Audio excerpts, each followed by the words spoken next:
Bonjour tout le monde. Bonjour. Écoutez, je l'ai expliqué un tout petit peu tout à l'heure, mais je me répète.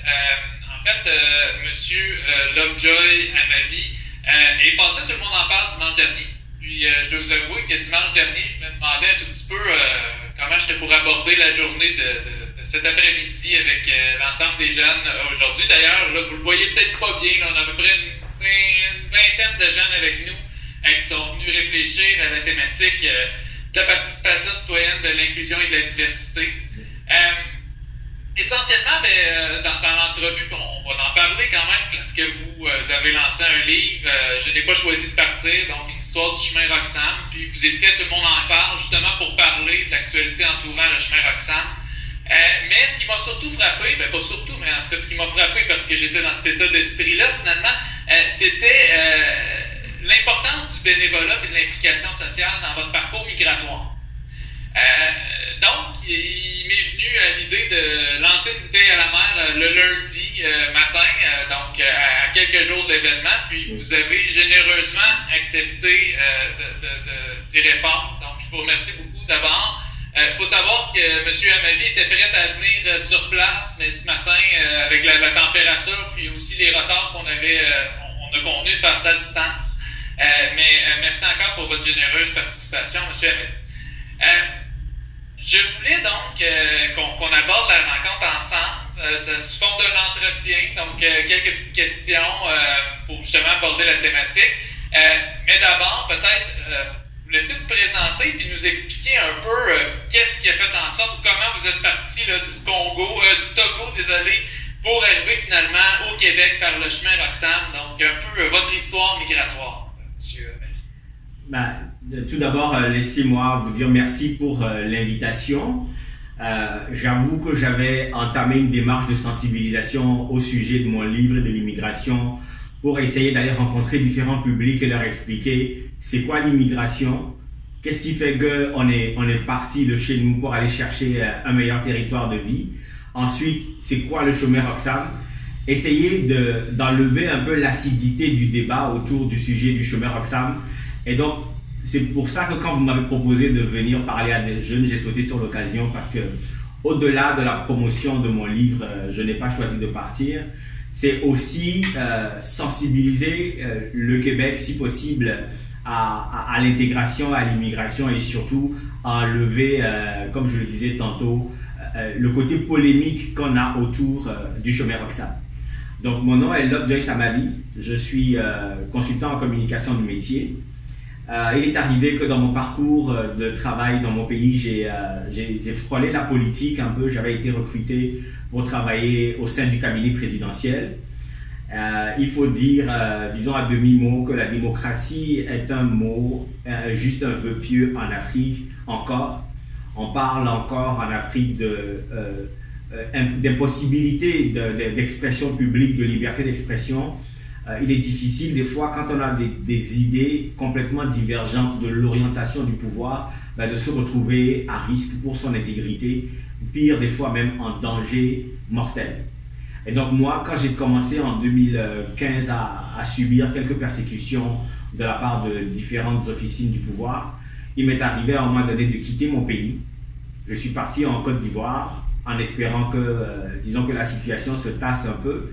Et à l'époque, je disposais d'un visa touriste pour les États-Unis. Donc là, de la Côte d'Ivoire, je suis allé aux États-Unis pour me mettre un peu à l'écart en attendant que la tension qu'il y avait autour de ma personne puisse baisser.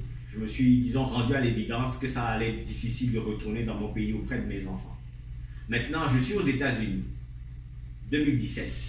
Le président est M. Donald Trump, qui a commencé à faire la chasse aux Haïtiens qui avaient obtenu un statut de résident temporaire après le séisme de 2010.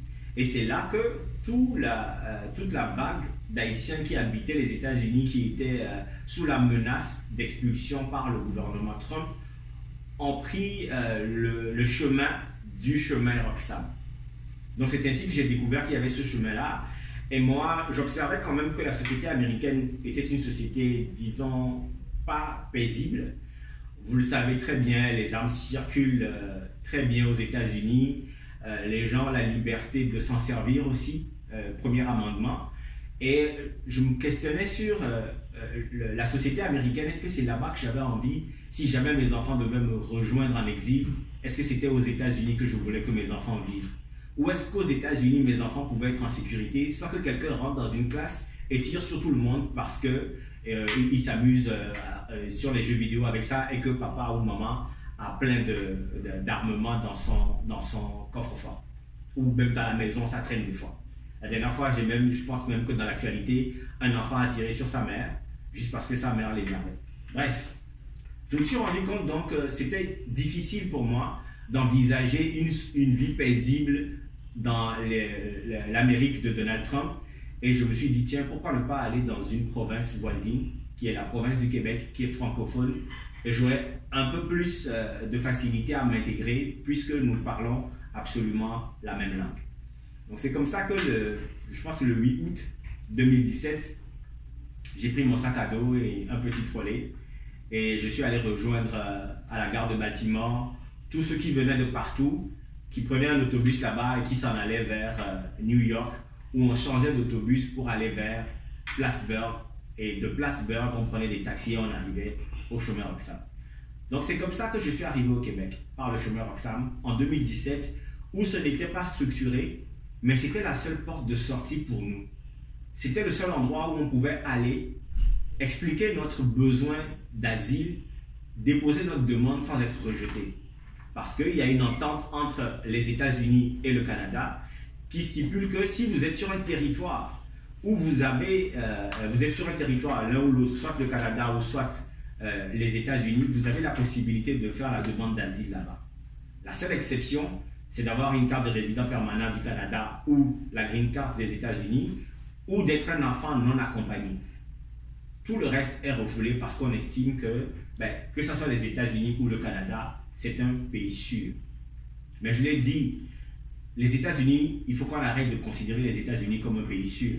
Il y a 400 millions d'armes à feu qui circulent pour 300 millions d'habitants, avec la liberté de s'en servir.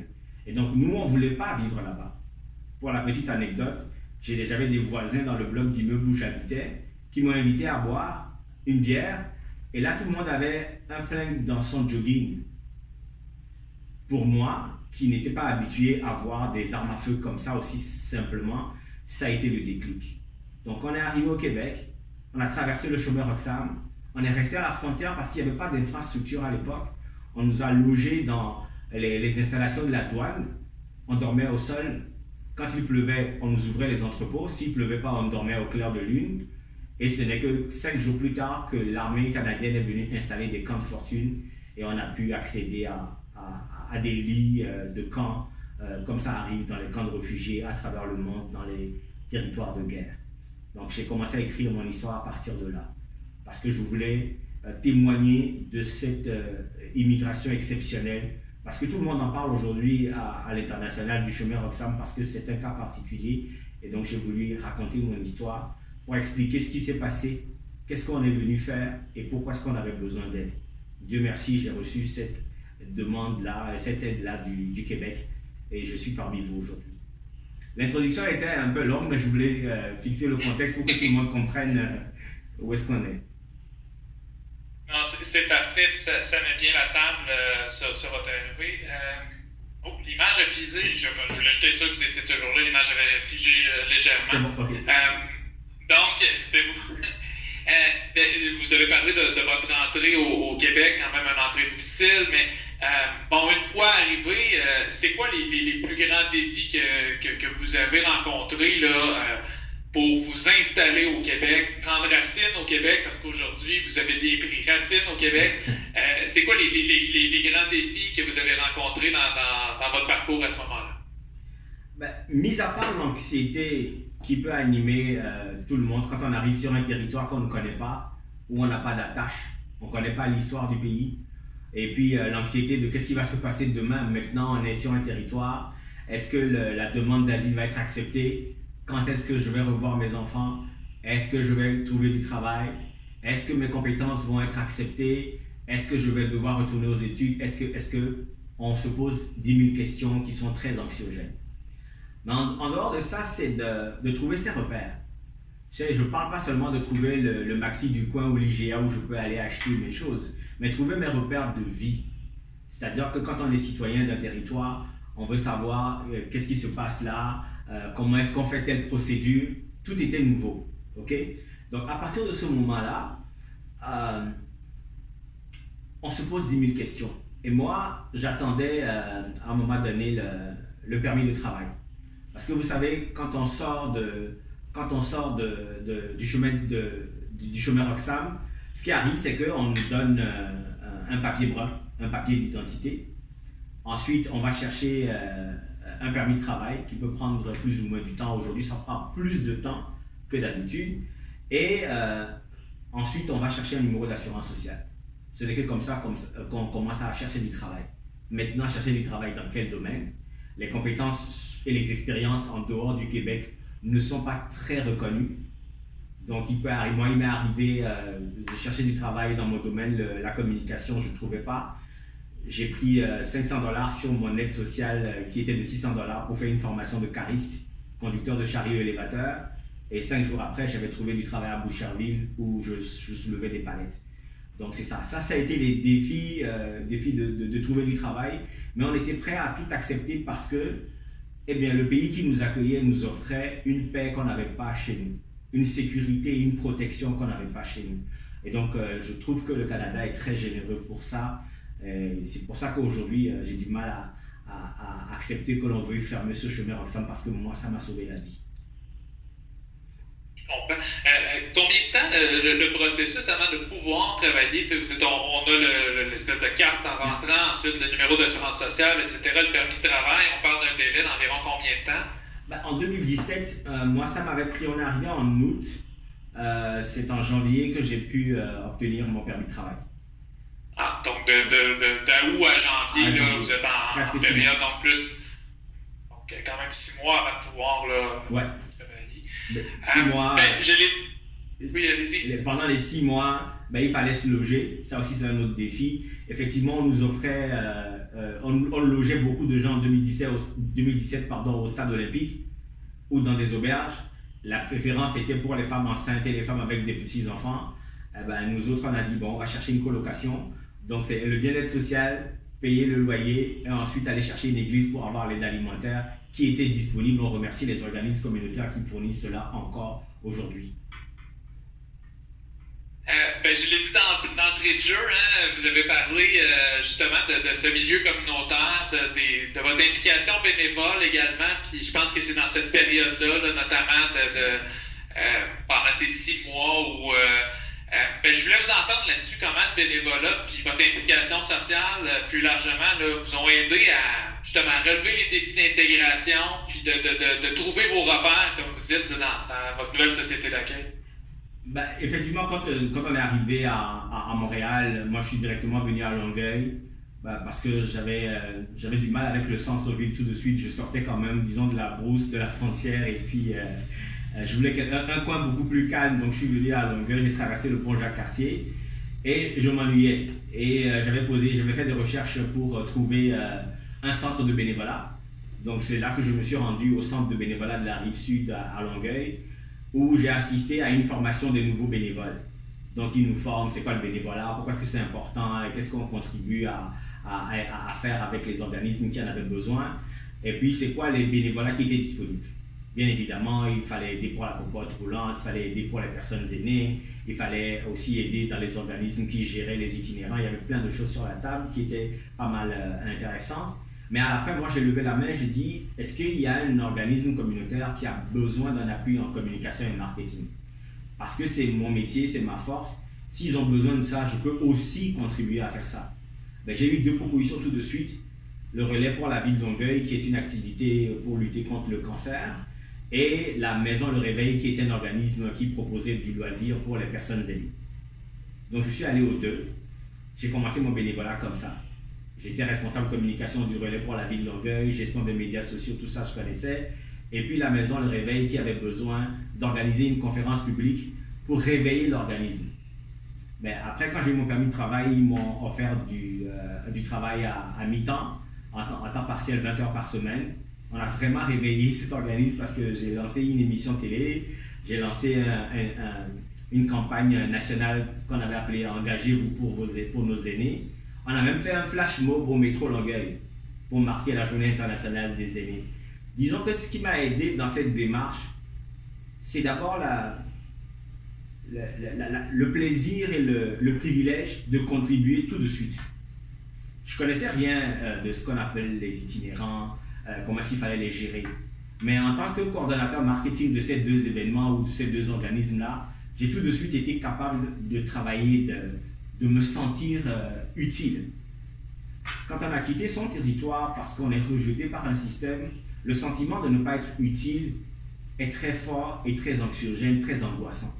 Avec le bénévolat que j'ai fait, j'ai retrouvé tout de suite le goût de me lever pour faire quelque chose. C'était pas payé, mais moi j'avais du café, j'avais mon ordinateur avec moi, je pouvais travailler, je contribuais, ça me donnait du sens à ma vie. En même temps, on rencontre des gens qui sont dans des organismes qui travaillent pour contrer les vulnérabilités. Que ce soit lutter contre le cancer, et offrir des loisirs pour contrer l'isolement des aînés, c'est des gens qui luttent contre des vulnérabilités, c'est des gens qui ont du cœur. Ils nous accueillent comme bénévoles parce qu'on vient donner notre aide gratuitement. Et là, ils nous écoutent, ils apprennent à nous connaître, nous apprenons à les connaître. On fait la rencontre qui est utile à l'intégration parce que c'est là où on apprend à parler de qui est René Lévesque, qui est Jacques Parizeau, c'est qui Samuel de Champlain, pourquoi c'est le pont Jacques-Cartier, c'est quoi l'histoire du Québec, pourquoi le Québec veut être indépendant. C'est des données qu'on ne connaissait pas avant. Et là, à la discussion avec les bénévoles, avec les usagers de ces organismes communautaires-là, on apprend à connaître le territoire qu'on veut intégrer ou qu'on veut vivre. Et là, je suis tombé amoureux du Québec à ce moment-là, à cause de ces rencontres-là. Donc, c'est à la fois le sentiment d'utilité, mais c'est aussi les rencontres, c'est aussi donc cette grande intégration-là dans un réseau. Oui, absolument, parce que pour s'intégrer, il faut savoir dans quoi on s'intègre. Donc, ça permettait de comprendre c'est quoi les enjeux sociétaux, comment est-ce qu'il faut comprendre quelle bonne lecture il faut faire du Québec. Et puis aussi pour les gens qui nous voyaient arriver, on leur racontait les histoires qu'ils ne connaissaient pas. Vous savez qu'il y a une lecture de l'Afrique qui est complètement erronée parce que c'est la lecture proposée par le colonisateur, la France en l'occurrence pour mon pays. Et là, il fallait déconstruire tous les faux mythes et expliquer que oui, effectivement, l'Afrique est pauvre, mais on a un aéroport, on ne se déplace pas avec des lianes, et puis on a des véhicules qui sont là, et puis nos enfants vont à l'école, on est connecté à Internet, etc. Et tout ça. Et puis, pour raconter une anecdote, une fois, j'étais sorti mettre mon repas, mon lunch à midi dans le micro-ondes, et puis il y avait un monsieur qui était là qui me dit « Ah, hello Joyce, est-ce que tu avais toi un micro-ondes dans votre pays ?» J'ai dit non, je fais la danse du feu autour du repas et ça se réchauffe. Et là, on a rigolé. Et là, j'ai expliqué effectivement que oui, c'est vrai qu'il y a tous ces préjugés-là. Mais c'est dans des espaces comme ça où on vient apporter une aide bénévole parce qu'on a le goût de s'impliquer, que l'on se rencontre sans préjugés et sans barrières. Ce n'est que comme ça qu'on essaie de tisser une vraie union, une vraie intégration. Écoutez, comme je vous disais tout à l'heure, on vient aujourd'hui pour justement discuter de diversité, d'inclusion, de participation citoyenne. C'est l'objectif de notre rencontre. En puisant dans votre expérience là, personnelle, professionnelle aussi, c'est quoi selon vous les éléments clés ou les éléments auxquels on doit porter une attention particulière là, justement pour favoriser l'inclusion des personnes immigrantes dans une ville comme Trois-Rivières ou Longueuil? Mais c'est quoi les éléments qui, pour vous, semblent particulièrement porteurs? Alors, disons que je vais faire ma réponse en deux volets. Le premier volet, et ça va concerner particulièrement les gens qui viennent du chômeur Roxham. Je fais cette proposition depuis mon passage à Tout le monde en parle pour expliquer que le chômeur Roxham peut faire partie de la solution. Cette proposition, c'est d'abord laisser ouvert ce chemin parce qu'on ne peut pas le fermer. On ne va pas construire un mur de toutes les façons. Et que si jamais on ferme l'endroit qui est connu aujourd'hui, il va y en avoir d'autres qui vont se multiplier tout au long de la frontière avec les États-Unis. Et donc, c'est un faux problème. La deuxième proposition, c'est que quand ces gens-là arrivent, il faut leur proposer là où ils peuvent aller, où ils veulent aller. Donc là, l'Ontario est en train de prendre, les autres provinces peuvent prendre. La troisième proposition, c'est que le Québec a besoin de gens aussi, des francophones justement, qui parlent français. Parce que si on veut conserver la langue française, il faut des gens qui parlent français, qui l'enseignent à leurs enfants et qui sont capables de travailler tout de suite. Et il y a des besoins dans les régions. Il ne faut pas concentrer les gens à Montréal. On peut répartir dans les régions du Québec, donc dans des villes comme Trois-Rivières, au lieu que les gens soient tous à Longueuil ou à Laval ou à Montréal. L'autre chose, c'est que les gens arrivent, c'est la plupart des adultes, vous le savez, et donc ils ont déjà une expérience et une formation. Ces gens, on peut leur proposer tout de suite de travailler dans le cadre de leur fonction, et donc il faut favoriser la reconnaissance des diplômes, les équivalences. L'autre chose, c'est si les gens n'ont pas de formation ou qu'on a des besoins comme on avait à l'époque dans les entrepôts comme caristes, on peut leur proposer ces formations. Moi, je l'ai fait volontiers, cette formation. On m'a même proposé de devenir camionneur. C'était payer la formation, mais il fallait aller livrer des marchandises aux États-Unis, mais j'avais plus la possibilité de sortir du territoire canadien. Sinon, je l'aurais fait volontiers. Je ne m'attendais pas, moi, à arriver et dire, ah, écoutez, je travaillais au cabinet présidentiel, il faut absolument que je travaille au cabinet du Premier ministre ou au cabinet du Premier ministre Justin Trudeau. Donc, j'étais prêt à devenir camionneur. Ce qui veut dire que nous, on vient chercher l'asile, on peut aller là où on nous dit qu'il y a des besoins. Le temps qu'on s'intègre, qu'on devient résident permanent, qu'on retourne aux études ou qu'on cherche un autre travail. L'autre chose, c'est que parmi les choses qu'on doit faire pour régler les questions des migrants, c'est aussi leur demander de faire du bénévolat. Je l'expliquais tantôt, le bénévolat, moi, m'a permis de rencontrer des gens, d'apprendre à connaître le territoire où je vivais, la société dans laquelle je voulais vivre et de pouvoir expliquer qui j'étais pour qu'on puisse faire barrière aux barrières et aux préjugés. Maintenant, le deuxième volet, je vais prendre le cas de la ville de Trois-Rivières. Je suis allé regarder effectivement est-ce qu'il y avait des enjeux d'immigration à Trois-Rivières et j'ai été agréablement surpris que la ville a mis en place un plan d'action immigration, intégration et inclusion et je comprends donc beaucoup plus pourquoi il y a cette rencontre comme celle de cet après-midi pour parler du sujet. Il faut qu'on arrête à un moment donné de prendre la question de la migration comme juste des employés ou des questions administratives et financières. Ce sont des êtres humains qui arrivent avec une vie passée, avec une culture et une tradition qui vont venir s'intégrer et participer au tissu social. Il faut que les sociétés, les villes comme Trois-Rivières ouvrent les bras à ces gens. Souvent, on va dire dans le plan d'action, oh, vous savez, il fait bon vivre ici. Vous savez, j'ai même vu des publicités où, sur des panneaux à Montréal, on dit, chez nous aussi, il y a des bouchons, mais dans la salle de bain. C'est-à-dire que si vous souffrez des trafics de voitures à Montréal, venez en province, vous serez libre de circuler comme il faut. C'est très bien. Des fois, dans des plans d'action, vous allez voir, il y a tel besoin en termes d'emploi, voici le taux horaire minimum qu'on paye ici, le loyer est moins cher. Mais on ne dit pas à ces gens comment vivre dans ces régions. Comment vous allez venir vivre à Trois-Rivières. Et quand ils arrivent à Trois-Rivières, par exemple, comment est-ce qu'on les accueille? Est-ce qu'on les intègre? Est-ce qu'on leur parle? Est-ce que ces gens-là viennent et deviennent des citoyens ou ils viennent juste pour être des locataires ou des employés? Il faut que la dimension humaine soit mise en avant. C'est seulement cette dimension humaine qui va permettre qu'on va construire des sociétés où il y a de la paix sociale, où les gens sont contents de vivre ensemble. Moi, dans ma langue, au Togo, qui s'appelle le Mina, nous avons la même façon d'indiquer le verbe tisser et le verbe aimer. Aimer et tisser, c'est le même vocable, long. Et ça explicite beaucoup combien l'amour est important pour créer le tissu social. Vous voyez, quand on met deux mailles ensemble, là, l'un sur l'autre, après sous l'autre, ça fait quelque chose de plus solide.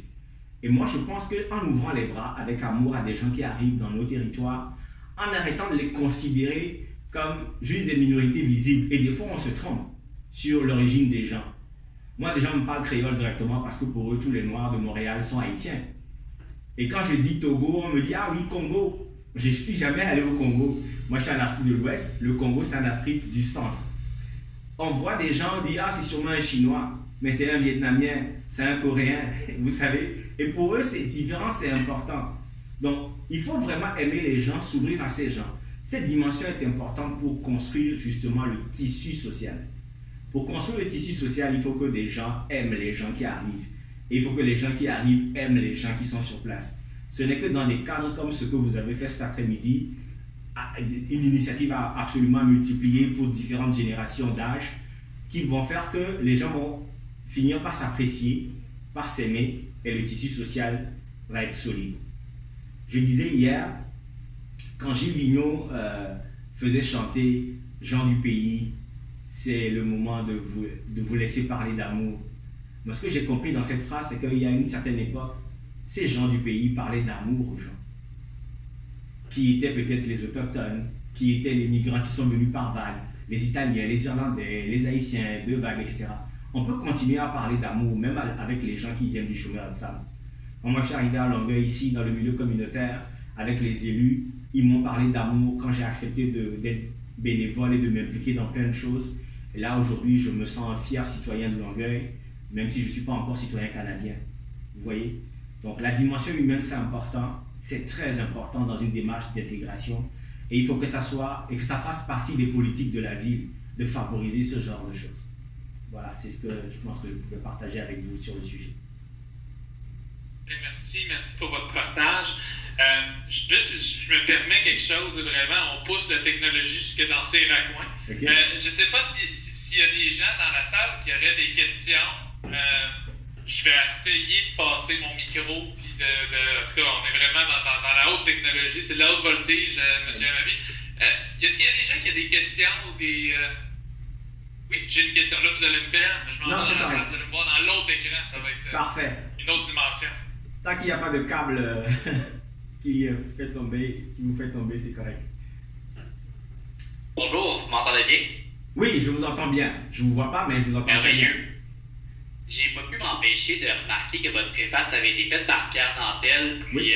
Je pense que vous avez discuté justement de plusieurs enjeux qui étaient en lien avec la politique. Donc, je voulais savoir maintenant si vous aviez des implications quelconques, si vous souhaitiez pouvoir... quels sont les moyens, en fait, autres qu'un livre que vous aimeriez prendre pour justement faire changer la mentalité des gens par rapport au chemin Roxham, mais également, en règle générale, j'ai l'impression qu'il y a encore de la politique en vous, que peut-être que vous aimeriez améliorer la société québécoise à votre façon. Donc, je voulais savoir si vous aviez des implications politiques en ce moment, ou sociales, ou si vous avez des projets futurs.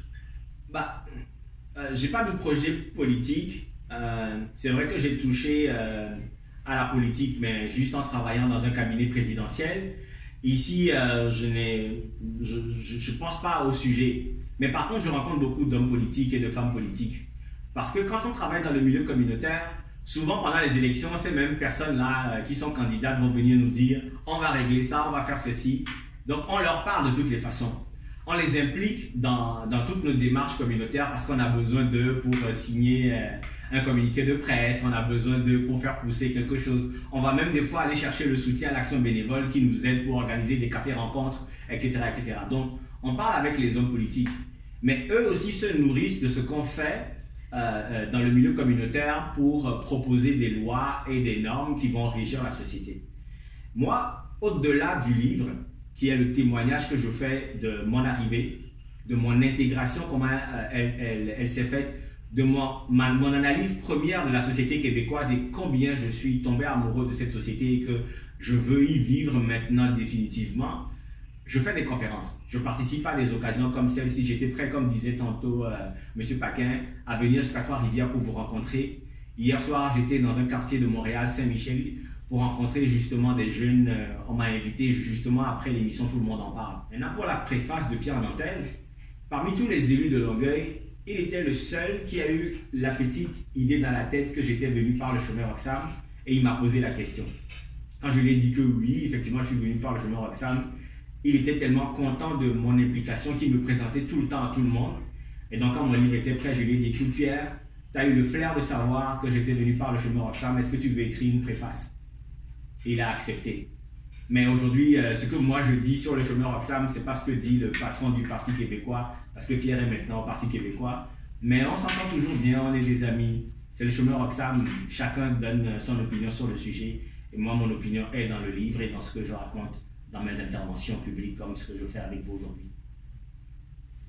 Parfait, merci. Est-ce qu'il y avait quelqu'un d'autre qui avait une question sur le parcours migratoire ou encore sur le parcours d'intégration ou d'implication sociale? Oui, Pierre, à l'instant.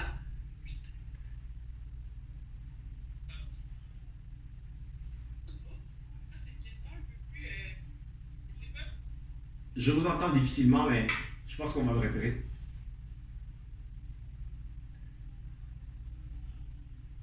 Oui. Ok, parfait. C'est pas vraiment en lien avec la conférence, mais vous avez dit que vous venez du Togo. Oui. Est-ce que vous venez de Lomé? Oui. Est-ce que vous connaissez les Nyasunu? Oui, bien sûr. J'ai Nyasunu à Croix. Je sais pas si vous connaissez des gens de ma famille. Ben, je connais Nitu Nyasunu qui était le... Je connais Monda Nyasunu, je connais Seo Nyasunu, je connais plein de Nyasunu. C'est les mêmes? Ils sont de ma famille. Ok. Vous êtes togolaise? Oui. Ah, vous étudiez à Trois-Rivières? Oui, je suis partie du Togo quand j'avais 1 an. Ah. J'allais en Allemagne et ensuite on est venu ici à 3 heures. Ah, ok, parfait. Ah, c'est très bien, je suis content d'avoir une togolaise. Je connais bien les Nyasunu, effectivement. Merci, ravi de faire votre connaissance. Vive le Togo! Je me sens comme Claire Lamarche. Claire Lamarche, c'est une émission où on faisait des grandes retrouvailles. Donc, exactement, c'est ça. Perdu de vie, ça s'appelait en France, je crois. Non, mais le monde est petit, hein, même s'il est grand. Est-ce qu'il y avait d'autres questions? Parce que sinon, il nous reste un dernier atelier sur lequel j'aimerais justement rebondir suite à l'intervention de M. Amavi, qui est sur la participation citoyenne. Est-ce qu'on avait d'autres questions? Non? Je passe au micro pour vous regarder entre quatre yeux. Je vous remercie, M. Amavi. Vraiment, votre intervention a été très appréciée et très, je dirais, éclairante d'un point de vue humain. Justement, vous en avez parlé. Ça met cette importance-là dans... Hein, souvent, on parle de politique, vous l'avez dit, ça devient quelque chose de très objectivé, mais il faut garder en tête qu'on parle de relations humaines. Donc, c'est ce qu'on va contribuer à construire avec notamment le plan d'action de développement social, des choses comme ça. C'est dans cette vague-là qu'on veut. Donc, merci encore pour votre temps et votre partage. Ça a été très apprécié.